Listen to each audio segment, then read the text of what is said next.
Thank you, Astis, and good morning, everyone. It's really great to see so many of you here this morning in the EA seminar, both online and, of course, also in the room. As mentioned, this is an important area for us to introduce the EEA agreement to a wider audience, as sharing knowledge of this special arrangement and its functioning is indeed one of our main priorities.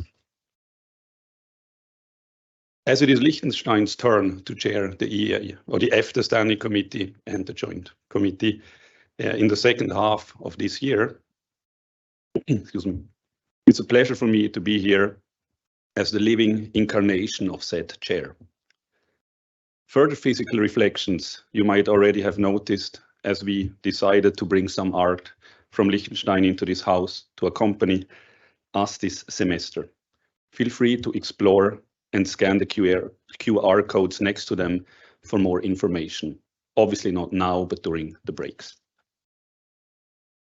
But let me now focus on our extensive cooperation with the EU and the relevance of the EEA agreement for its many members in a changing Europe facing a multitude of challenges.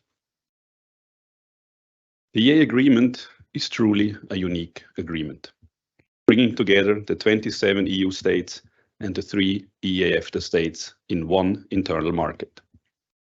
It is the most comprehensive agreement the EU has entered into with non-EU countries, ensuring the harmonization of rules and regulations throughout the whole European Economic Area, yes, all 30 countries. You will hear and hopefully learn much today about how this collaboration functions, especially when it comes to ensuring a level playing field and extending the 4 freedoms to the business and citizens of Iceland, Liechtenstein, and Norway. This remains the core of the EEA agreement. Now, the committee I currently chair, the EFTA Standing Committee, is where we EFTA states consolidate our views into a single voice before meeting with the EU in the Joint Committee. In that Joint Committee, EU legal acts are formally made part of our agreement by means of Joint Committee decisions, each of them a public international law agreement. Typically, we adopt 40 to 50 of such decisions each time we meet, which is normally 8 times a year. For example, last week, we adopted 52 decisions comprising 102 legal acts. Since the agreement was signed, over 14,000 acts have been incorporated, which is quite an astonishing number. Speeding up incorporation of EU acts further is a top priority for Liechtenstein as a chair. We are continuously working together with our partners from the EU to make sure that legal acts are incorporated without undue delay, thus ensuring the homogeneity of the internal market, so crucial for businesses and citizens alike. However, our partnership with the EU extends well beyond the internal market and covers also foreign policy coordination, crisis management, or areas such as justice. In addition to being EEA members, Iceland, Liechtenstein, and Norway are also Schengen-associated countries and participate in the Dublin system for asylum applications. This extended cooperation has been especially important in the turbulent times we are and have been living in. Let me give you 2 examples. During the COVID pandemic, safeguarding the health and safety of our citizens required quick and trustful cooperation, something we ensured through our joint bodies. We were natural partners when jointly procuring and distributing vaccines. Or after Russia's brutal and illegal invasion of Ukraine, the EFTA states have similarly joined EU efforts on sanctions and are providing humanitarian and financial support, as well as military one where available. This is done to uphold international law, democracy, and the freedom of peoples.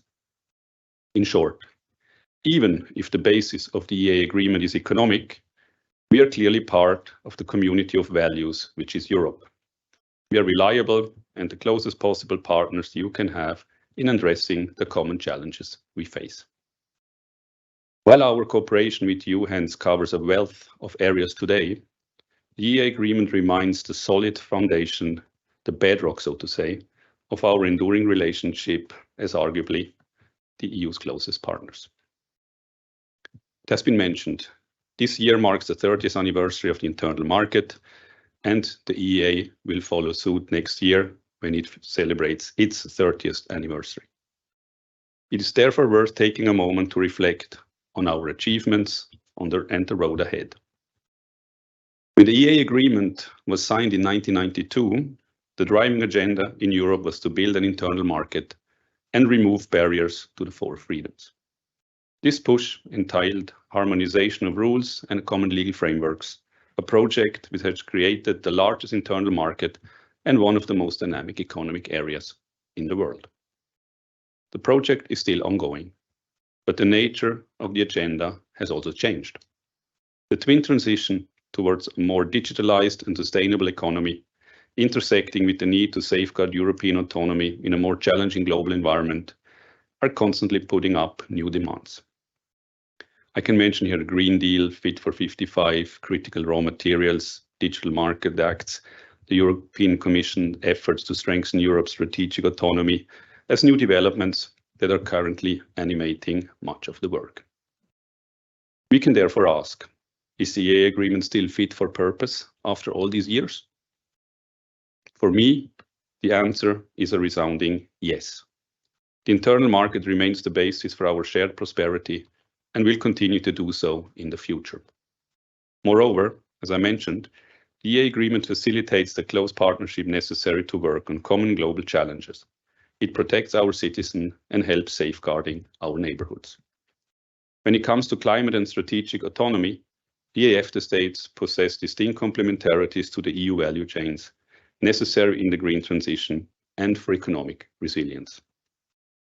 The everlasting relevance and adaptability of the EEA agreement to a changing world and a changing Europe is what we mean when we talk about the dynamism of the agreement. Working together, providing input, sharing experiences, safeguards our common values and interests. In short, we make each other better. I hope you take advantage of today to learn and meet other people interested in the EEA agreement. We want to foster more knowledge and insight into our special relationship and to strengthen the EEA reflex or EEA instinct, if you want, reminding us that the internal market extends also to Iceland, Liechtenstein, and Norway, which is also on that band. I look forward to the rest of the day and next up to hearing from our dear friend from the Spanish presidency. Thank you.